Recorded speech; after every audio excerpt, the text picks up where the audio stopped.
standard gameplay as far as the rigs are concerned for this first game, Dirk? Yeah, I mean, just basically what you can tell from the rig draft from this game, it's sort of in Black Ops 3, we had a big 3, and this one we have the same big 3. You're always going to see the active camo, rewind, and reactive armor, always going to be taken. The last one's sort of a toss-up. Now, I'm a big fan of going with the Striker and then using the Centurion. I feel like it's a very, very OBJ-esque type thing to use, and I've seen some teams who kind of have like these designated roles bring that out, but if you're either going to see that or you're going to see the Warfighter with the Overdrive or the Claw as well. Obviously the Claw is going to take a lot longer to get than the Overdrive. That's like the major problem with it. Like, I know Clayster from FaZe is a big person who likes to use that Claw, and it's, you know, high risk, high reward, because if you're starting a hold and hill, I mean, Claw is perfect to use in certain situations, but so much similar to how the abilities work as well.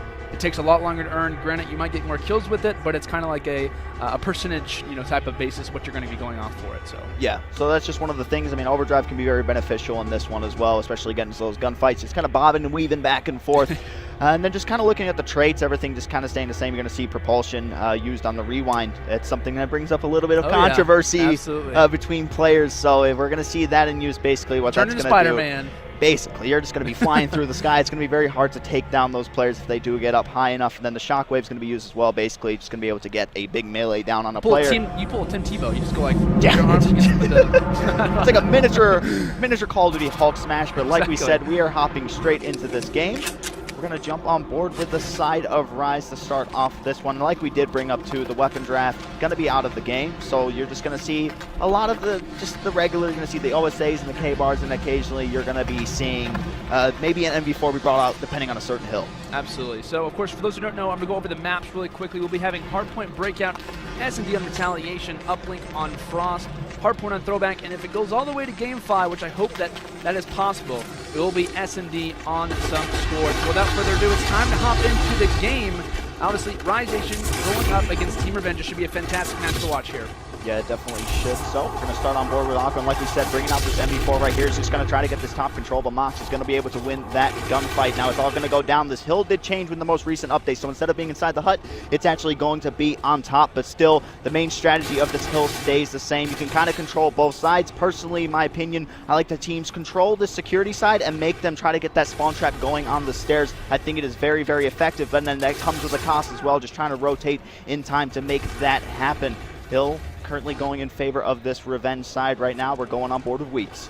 Indeed we are. Of course, Weeks coming from the opposite side. It seems that right now Revenge are going to have the more preferred side when it comes down to things. Rotation, getting ready to come into cell block momentarily. While this hill is kind of a contest fight for the most part, that next hill has to be on your main focus. Of course, Kill It coming from stairs or Spiral. Be watching and making sure that there is no flank coming from Rocks. He is going to get met in a gunfight. He ends up, I believe, losing that one, so that should be kind of interesting to see how that does play out. Aqua has managed to get into a secure position. He needs to stay up, because if he can, this could be a lot of points for Rise Nation. He's able to make it happen, but he drops from behind as Revenge start to pile on the points here. Yeah, that was a big trade there. Now, what you're going to see is Mox go inside the hill. Now, this is one of the hills where having an MV4 player watching that shower area can very much benefit you if you have control of the spawns. But right now, what you're going to see is Mox just utilizing his wall runs, just trying to stay alive. That's all he needs to do while his teammates try to come around. He's going to be pushing through with the pistol, going to be able to pick up the kill there on Aqua. Now that completely breaks the setup from Rise Nation. They're able to get in. The crew comes in from Revenge, takes over the hill. They're going to have control of the spawns as well. 25 seconds still to go on this hill. Look for one more push from Rise before they decide to rotate to ditch. And we'll see how they can potentially make this one happen. They're going to need a little bit of a push coming in, but not going to happen there as Mox shuts down one. Aqua and Felony actually doing some damage, so 3 go down for the side of Revenge, as it seems that the last few seconds are going to be awarded to the Rise Nation side. So, of course, a very, very close game here off the start, only being separated by a few points. And, of course, rotations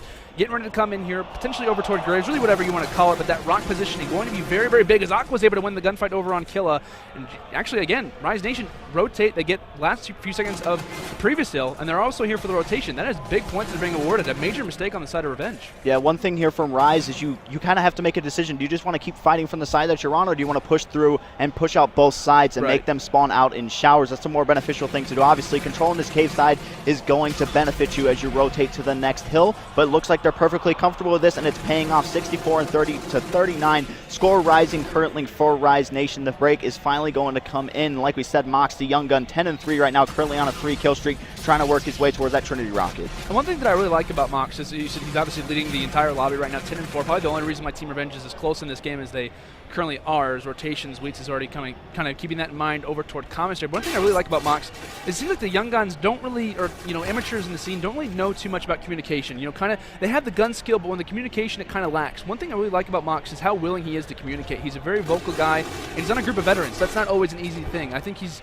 doing a really great job with the roster that he's on because he realizes, I'm not the star player maybe as far as maybe gun skill at times, but he realizes I'm around a group of veterans, I'm going to communicate and do my job, and that's exactly what he does a lot of the time. And obviously, he seems to be the leading Slayer as this game actually does go on here. Looney watching over in commissary ends up dropping. It seems that Team Revenge, Mox actually going to be holding it down in the hill right now as it gets closer and closer to that overdrive with the MV4 in hand. And I think it's just one of the very, very underrated things is putting an MV4 player inside the hill and just kind of letting them pick those players off that are trying to attack inside, then having your Slayers outside there with their OSAs and those K-bars just stopping them. But now this is where the MV4 can be at a big disadvantage. You're being pushed in a 1 versus 2. It's going to be hard to win this one. Obviously, you see he does get traded out right there as well. And Arise going to be able to pick up the scrap time from this one. Revenge currently on the favorite side. Look for Mox to get up here and get this laundry control.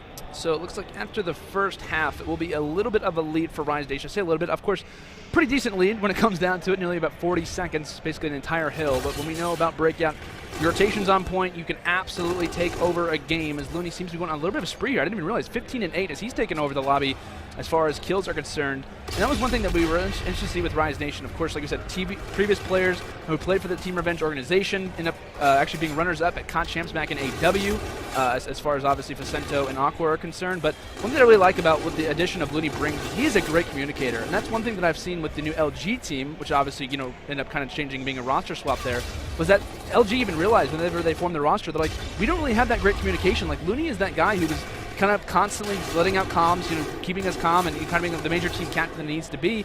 And I think that was kind of what Rise Nation needed. They end up losing Nagafin, they pick up Looney in return. I think it was honestly a good trade for them, not choosing one player over the other, but for what they were able to gain as far as communication and a good, stable person, I think Looney fills that role almost perfectly for them. Yep, you basically hit it all on the head right here, but now you're going to see the final scrap time going to Team Revenge. Rise already going to be on this early rotation to this Prison Hill, but now you see the push coming in. It's going to be Aqua spawning all the way out. He might be able to pick off a few players here trying to hit the wall, and he's going to find one. That is going to be Killa, but the player you need to watch right now is going to be Miracle. He's going to be coming through the backside with it. Osa not going to be able to pick up that kill on Facento, and that could have been huge for him. But Facento coming out on top there, and he's going to have his rig ready. Indeed he is. Of course, like you mentioned, rig's going to be very important when it comes down to the current point in the game. Looks like Facento, the only one who's earned it currently. Looney getting pretty close, and it looks like Mox and Miracles on the other side very close to theirs as well. So kill control currently going to the side of Rise Nation as Revenge desperately need to get some points here soon, as it seems that the rotations are not at all going to be in the favor of Revenge. If you look at the minimap in your left corner, you can clearly see they're just, they're just going to give this one up. It's like, we got to focus on Rocks, we got to focus over on this next Graves Hill. And honestly, based on how they hold this one, this could be what defines whoever wins game number one.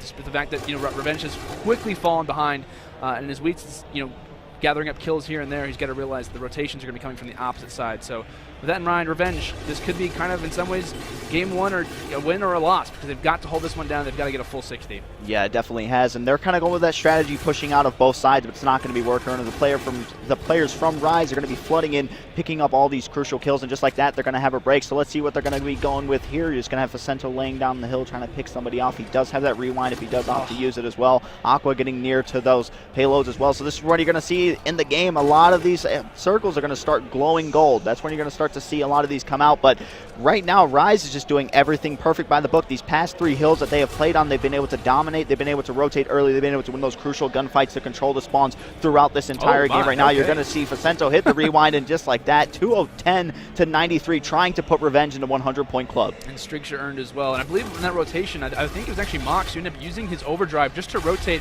over into Rocks, and he ended up dropping a few seconds after that. So Riggs not necessarily being used in the way that you'd like them to, kind of in defensive manners, but nothing really going the way of the side of TR. I don't want to say it's shocked up yet, but of course the rotation's coming in there for Miracles. Tosses out a nade. Killa trying to be on the rotation as Miracles is kind of all by himself toward this right side. He doesn't even realize that they're coming from this way. Showers control comes, and it looks like Rise Nation has taken over this hill for the time being. Of course, currently contested as Wheats is trying to get his way in. Hornet being brought out, kills going on left and right, but it will be Revenge who finally is able to win a team fight. We'll see if they can get any points to add on to it, though. And it looks scary for them, too, because they got those early rotations. We thought they got the spawns, but then you saw Killa spawn all the way out, and then he was just able to communicate that, hey, I spawned all the way out here. They're got to be somewhere. Was able to pick up 2 that pushed on the showers as well, but Revenge getting some good time on this, and they definitely need it. 20 seconds before we rotate all the way back to this middle hill, and it's going to be scrappy. But right now, Rise, they can go ahead, pick up all this scrap time if they want to. It's going to keep getting them nearer and nearer to winning this game, and just an all-around good performance for everybody so far. All the players doing their part. Vicento just are currently on a 3-kill streak, but did just get taken out as well. So let's see. The player to watch is going to be Aqua. He's going to be getting very sneaky right here. I wouldn't be surprised if he checks the security room to try to take out that player. That timing. It's going to be Mox trying to control that. I mean, it's just a power position, right? You can easily read it. When you go up there time and time again, you don't check your back. That's going to happen to you. Yeah, and you got to kind of point out as this game slowly but surely does come to an end. You got to be kind of looking at the scoreboard as well. I mean, I believe Killa currently, I believe, 13 and 22. Miracle's at 14 and 22 as well. So 44 deaths combined between them. It's got to imagine that's where a major part of this game was kind of let down for the side of Revenge. It wasn't that it was a rotation battle that they lost. It was that they were getting the rotations down, just the gunfights weren't there. And this is kind of a scary thing for the side of TR, because this is not Rise Nation's best game mode. They're a decent hardpoint team, but if we know anything about the history of this roster, it's that they are an S&D team. They know uplink strategies very well. Hardpoint, this isn't their specialty, so TR. Positions, you got to get him to just tag those players up who are pushing the hill, so it's just easy pickings for the ones who are playing out and around and slaying. But Rise Nation coming out I mean, we saw them at PlayStation X as well, placing 3rd, 4th. I mean, it was sort of one of those things going into that event. We were just kind of wondering how they would play. But now coming into this one, they look very, very strong. I mean, just everything that they did was just right down to a T. The rotations were there. They were winning these crucial gunfights. If they didn't rotate, they were able to get these coordinated pushes, utilizing their pinches and everything like that too. So that was another big thing to take away from that. For sure. I think what we got to focus on, of course, when it comes down to the next map, which is going to be on Retaliation, I believe, for some Search and Destroy, is that the first map really kind of the tournament, rather. It's not just a series, but the first map of your entire tournament kind of dictates a lot from what I've heard pro players talk about and say it's very important that we do well. Like, if we, kind of come out a little bit of a slow start, it kind of ruins our mojo for the entire event, kind of ruins our mojo for the first series. And when it comes down to these group play matches, man, these are not easy matches. I mean, we have the largest open bracket of all time at an MLG event. I think the largest match that we've ever had as far as the Call of Duty esports is concerned ever. And so some of these open bracket teams are coming out of here. You're going to be adding another team into this. If you go down 0-1 in your pool, it's going to be really rough for you. So I think that when it comes down to Team Revenge, they've got to make sure the Search and Destroy is on point for this game number 2. Retaliation, it can kind of go in their favor.